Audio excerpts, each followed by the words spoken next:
बिस्मिल्लाहिर्रहमानिर्रहीम अस्सलाम वालेकुम। आज जो हमारा टॉपिक है वो है अकोज़ोनाइड। आज इसमें हम अकोज़ोनाइड की जो एसेंसीज करेंगे, ठीक है, और उसके फंक्शन में मोस्टली करेंगे। तो अकोज़ोनाइड का जो है टॉपिक बच्चे बहुत ज़्यादा कंफ्यूज होते हैं, बहुत ज़्यादा इनको मुश्किल लगता है, ठीक है। तो आज एक हम इसको ट्रिक के ज़रिए करेंगे तो इंशाल्लाह आपको बहुत आसानी से इसकी एसेंसीज भी याद हो जाएगी और उनके फंक्शन भी इंशाल्लाह आपको कभी मिक्स नहीं होंगे, ठीक है। तो सबसे पहले पता होना चाहिए कोनोजोनाइड होते क्या हैं। कोनोजोनाइड जो होते हैं हमारे पास ये होते हैं, हमारे पास 20 कार्बन कंपाउंड होते हैं जो प्रोस्टाग्लैंडिन, ल्यूकोटाइन, थ्रोम्बोक्सिन रिलेटेड कंपाउंड, ठीक है, जो कि एराकिडोनिक एसिड से उनका ओरिजिन होता है। तो उनका प्रिकर्सर क्या होता है? एराकिडोनिक एसिड होता है। अब क्वेश्चन ये है कि एराकिडोनिक एसिड आता कहाँ से? ये मैंने स्ट्रक्चर बनाया है फास्फोलिपिड का, ठीक है। तो फास्फोलिपिड का मैंने पिछले लेक्चर में आपको पढ़ाया था। अगर फास्फोलिपिड को यहाँ पे इसको हम ब्रेक डाउन करें तो यहाँ पे एंजाइम होते हैं फास्फोलाइपेज A1। ये टॉपिक से ज़रा हट के बात है, लेकिन इसको समझ जाना यहाँ पे इसलिए ज़रूरी था ताकि आपको इसकी सेंसेस की अच्छी तरह से समझ आता है, ठीक है। ये हमारे पास होता है फास्फोलिपिड का स्ट्रक्चर होता है, ठीक है। यहाँ हमारे पास जो है ना, अगर इस पोजीशन पे हम इसको काट दे चेन को, तो यहाँ पे हमारे पास फास्फोलाइपेज A1 होता है। यहाँ इस पोजीशन पे काटेंगे तो फास्फोलाइपेज A2 होता है। यहाँ पे काटेंगे तो फास्फोलाइपेज C होगा, यहाँ पे फास्फोलाइपेज D होगा, ठीक है। इसी तरह हमारे पास जो मेम्ब्रेन होती है ना, मेम्ब्रेन फास्फोलिपिड, जो मेम्ब्रेन के फास्फोलिपिड होते हैं ना, ठीक है, उसको हम फास्फोलाइपेज जो होता है ना, फास्फोलाइपेज A1, उसके ज़रिए हम इसको तोड़ देते हैं और इससे हमारे पास जो कंपाउंड बनता है हम उसको कहते हैं एराकिडोनिक एसिड। क्या कहते हैं? एराकिडोनिक एसिड कहते हैं। अब हमारे पास आ गया एराकिडोनिक एसिड आ गया, ठीक है। अब जब हमारे पास एराकिडोनिक एसिड आ जाता है, उसके बाद इसके पास दो होती हैं, मतलब इसके पास दो पाथवे होते हैं जिसको ये फॉलो करता है। या तो ये क्या करेगा, साइक्लो ऑक्सीजनेज पाथवे यूज़ करेगा या लिपो ऑक्सीजनेज। क्या? सबसे पहले हम कर लेते हैं एक, या तो ये साइक्लो, क्या होगा, cyclo oxygenase oxygenase pathway use करेगा, या दूसरा इसके पास होगा कौन सा पाथवे? लिपो ऑक्सीजनेज ऑक्सीजनेज, ठीक है। अब लाइपो ऑक्सीजनेज या लिपो ऑक्सीजनेज इसके पास पाथवे होगा। अगर तो ये लाइपो ऑक्सीजनेज पाथवे यूज़ करता है तो उसके पास एक कंपाउंड बनेगा जिसको हम कहते हैं PGG2, ठीक है। यहाँ पे जो इंजाइम होगा, सिंपल सी बात है, साइक्लो ऑक्सीजनेज पाथवे है तो यहाँ पे जो इंजाइम होगा वो होगा साइक्लो ऑक्सीजनेज इंजाइम। क्या होगा? Cyclo oxygenase enzyme. ये दो तरह के होते हैं वैसे, साइक्लो ऑक्सीजनेज टाइप 1 होता है, एक टाइप 2 होता है, ठीक है। अब यहाँ तक क्या है, हमारे पास सामने मेम्ब्रेन फास्फोलिपिड से हमारे फास्फोलाइपेज A को यूज़ किया, उसको ब्रेक डाउन किया, एराकिडोनिक एसिड है जो कि 20 कार्बन कंपाउंड है। साइक्लो ऑक्सीजनेज एंजाइम यूज़ करके हमने PGG2 बना लिया। अब जो PGG2 होता है वो सिंपली क्या होता है, कन्वर्ट हो जाता है PGH2 में कन्वर्ट हो जाता है। अब जब PGH2 बन जाता है ना, ठीक है, वो क्या करता है, अब हमारे पास बन गया PGH2। ये हमारे पास या तो कन्वर्ट हो जाता है, किस में कन्वर्ट हो जाता है, 2 मिनट फोकस कर लो।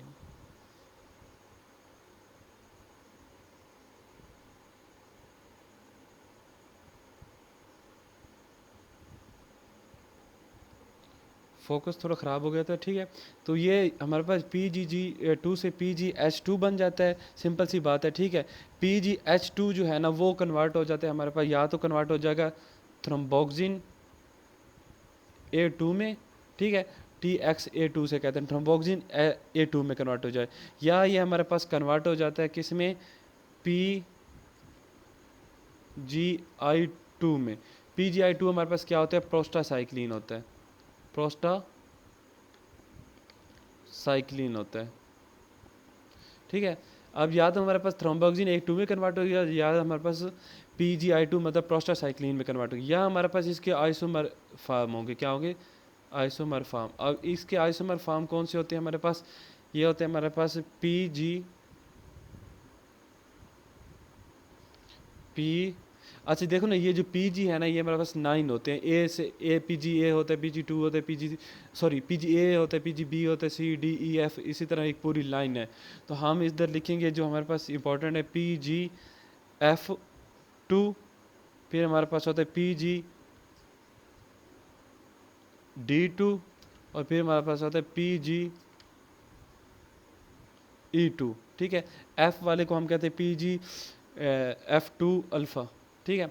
अब ये हमने सिंपल क्या किया, फास्फोलाइपेज को यूज़ कर एराकिडोनिक एसिड बनाया, ठीक है। उससे हमने PGG2 बनाया with help of cyclo oxygenase enzyme, उससे PGH2 में वो कन्वर्ट हो जाता है, उससे 3 चीज़ें बन सकती हैं, ठीक है। यहाँ पे एंजाइम मैंने नहीं लिखी, सिंपल सी बात है, जब थ्रोम्बोक्सिन A2 बनेगा तो वहाँ पे एंजाइम होगा थ्रोम्बोक्सिन सिंथेज एंजाइम। यहाँ पे PGI2 है तो यहाँ पे एंजाइम होगा प्रोस्टासाइक्लिन सिंथेज एंजाइम, मतलब जो भी चीज़ बन रही है आप उसके साथ सिंथेज लगा सकते हो, ठीक है। अब ये हमारे पास कंपाउंड बन गया, ठीक है। यहाँ तक हमारे पास ये जो है ना साइक्लो ऑक्सीजनेज पाथवे ख़त्म हो गया, ठीक है। अब उठा लेते हैं लिपो ऑक्सीजनेज पाथवे से क्या क्या चीज़ें बन सकती हैं, ठीक है। लिपो जो ऑक्सीजनेज पाथवे है ना वो बिल्कुल आसान है, सिंपल सी बात है। उससे पहले एक कंपाउंड बनता है जिसे कहते हैं 5HPE TE। ये नाम थोड़ा मुश्किल है, इसको इसी तरह एब्रीविएशन याद करना है, और इसका जो है एब्रीविएशन से क्या चीज़ बनती है उस चीज़ के चक्कर में आपने नहीं पढ़ना, सिंपल इसको याद करना है 5HPE इससे कंपाउंड बनता है जो कि हमारे पास किस में कन्वर्ट हो जाता है, लिकोट्राइन A4 में। अब देखो जो हमारे पास लिपो ऑक्सीजनेज पाथवे है वो हमें जो लिकोट्राइन होती है ना वो देता है। लिकोट्राइन जो होती है A4 होती है, B4 होती है, C4 होती है और D4 होती है, ठीक है, और F4 होती है। तो यहाँ इसको जो है ना सबसे पहले जो बनती है वो हमारे पास A4 होती है, ठीक है। A4 जो है ना वो कन्वर्ट हो जाती है लिकोट्राइन B4 में, A से B बन गया, और या वो कन्वर्ट हो जाएगी लिकोट्राइन क्या C4 में, और C4 कन्वर्ट हो जाती है लिकोट्राइन E4 में, और एक लिकोट्राइन E4 कन्वर्ट हो जाती है लिकोट्राइन F4 में। यहाँ तो था एक तरह से रटा भी था और थोड़ा थोड़ा कंसेप्ट भी था, ठीक है।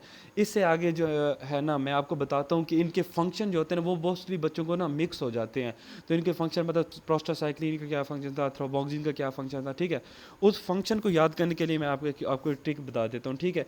वो ट्रिक क्या है कि जहाँ भी एक्स आ रहा है ना, जहाँ भी एक्स आ रहा है, सॉरी ये एक्स आ रहा है और जहाँ पे अल्फ़ा आ रहा है, ये क्या करेंगे ये हमारे पास करेंगे वैजो कॉन्स्ट्रिक्शन करेंगे, वैजो कॉन्स्ट्रिक्शन करेंगे या ब्रोंको कॉन्स्ट्रिक्शन करेंगे।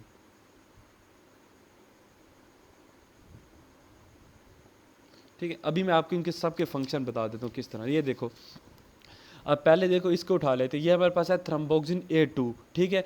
ये थ्रोम्बोक्सिन A2 बना किसी से, PGH2 से बना था। अब इसके फंक्शन क्या है, सबसे पहले हमें X बताएगा, X से क्या बना है, वैजो कंस्ट्रिक्शन, मतलब ये क्या करेगा, वैजो कंस्ट्रिक्शन कराएगा, ठीक है। फिर ये दूसरा फंक्शन इसका क्या है, एक तो इसने वैजो X से वैजो कंस्ट्रिक्शन गई, A से आपने याद करना है एग्रीगेशन, किसकी एग्रीगेशन, प्लेटलेट की, प्लेटलेट क्या होगी, एग्रीगेशन होगी। मैं पूरे लफ्ज़ नहीं लिख रहा, आप खुद उसको बना लेना, प्लेटेड एग्रीगेशन होगी, ठीक है। ये आपने दो फंक्शन इसके याद करके तीसरा ब्रोंको कंस्ट्रिक्शन भी याद करना, जब भी वैजो कंस्ट्रिक्शन होगी उसके साथ ब्रोंको कंस्ट्रिक्शन लिख देना, ठीक है। ब्रोंको कंस्ट्रिक्शन क्योंकि एक्स आ रहा है ना, ये दो चीज़ें में जो मैंने आपको फार्मूला बताया, ब्रोंको कंस्ट्रिक्शन, तीन फंक्शन इसके हो गए। अब उठा लेते हैं प्रोस्टासाइक्लिन को। जो प्रोस्टासाइक्लिन है ना वो आपको आई से क्या बनता है, इनहिबिशन, किस चीज़ की इनहिबिशन, प्लेटलेट की, तो हम लिखेंगे प्लेटलेट इनहिबिशन, ठीक है। अब प्लेटलेट इनहिबिशन, प्लेटलेट क्या करती है, जहाँ से ब्लड जा रहा होता है ना वहाँ एक ब्लड वेजल, वहाँ से ब्लड लीक हुए वहाँ पे प्लग बना देती है, ठीक है, तो वहाँ से ब्लड रिलीज़ नहीं हो सकता, ठीक है। तो ये क्या है, प्लेटलेट जो एग्रीगेशन है ना उसको इनहिबिट कर देती है, मतलब इस प्लग को नहीं बनने देती प्रोस्टासाइक्लिन, ठीक है। दूसरा क्या करती है, ये हमारे पास अगर तो एग्रीगेशन होता तो हमारे पास वैजो कंस्ट्रिक्शन थी, तो यहाँ पर हमारे पास वैजो डायलेशन होगी, क्या होगा, वैजो डायलेशन होगा। मतलब ये वो काम करेंगे जिससे ब्लड ज़्यादा ज़ाया हो, जैसे प्लेटलेट नहीं बनेंगे तो ब्लड क्लोटिंग से ब्लड क्लोट नहीं बनेगा और ब्लड ज़ाया होता रहेगा। वैजो डायलेशन होगी ब्लड वेजल खुली हो जाएगी, वहाँ से ब्लड ज़्यादा रिलीज़ होता रहेगा, ठीक है। ये एक तरह से ट्रिक्स हैं, ठीक है। अब आ जाते हैं इधर PGD2, डी से आपने फिर डायलेशन से आपने यहाँ ये याद रखें, ये क्या करेगा, वैजो डायलेशन, शाबाश। फिर जहाँ पे वैजो डायलेशन होती है वहाँ पे आपने यहाँ पे जैसे वैजो डायलेशन है तो प्लेटलेट इनहिबिशन होगी, मतलब वैजो डायलेशन और प्लेटलेट इनहिबिशन का आपस में दोस्ती है। प्लेटलेट किसकी इनहिबिशन, प्लेटलेट एग्रीगेशन इनहिबिशन, पूरा लफ्ज़ है प्लेटलेट एग्रीगेशन इनहिबिशन, इसके दो फंक्शन हो गए। अब आ जाते हैं PGF2 पे।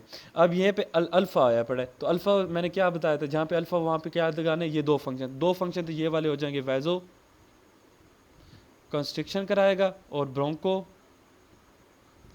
कंस्ट्रिक्शन करवाएगा, ठीक है, मैं पूरे लफ्ज़ नहीं लिख रहा, ठीक है। और एफ से आपने याद करना है फीटस के ज़रिए, यहाँ पे आपके मतलब एक तरीके से क्लिक मिल सकता है कि फीटस के इसका क्या ताल्लुक है। मतलब ये कराता है यूट्राइन कंट्रैक्शन।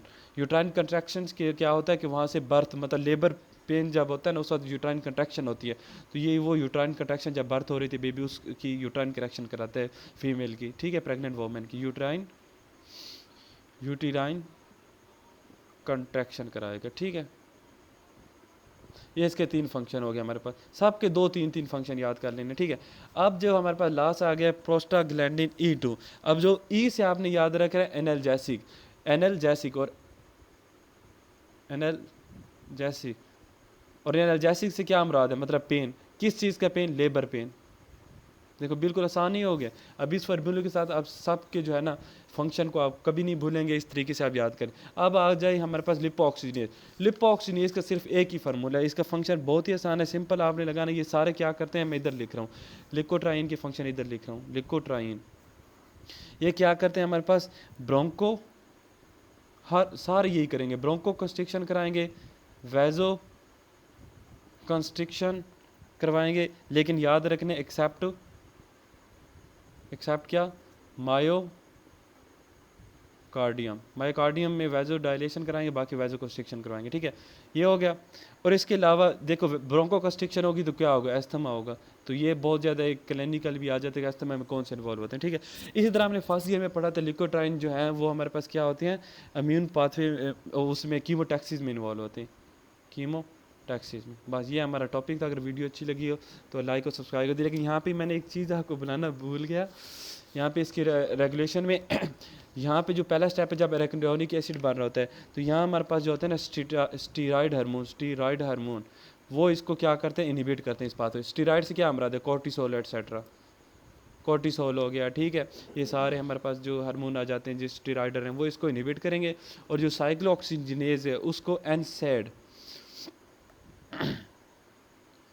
क्या होते हैं, नॉन एनसैड, ये इनहिबिट करेंगे साइक्लोऑक्सीजिनेज पाथ को। एनसैड क्या है, non steroidal anti inflammatory drugs. इसकी एग्जांपल हमारे पास क्या आ जाती है, एस्पाइरिन आ जाती है, एस्पाइरिन।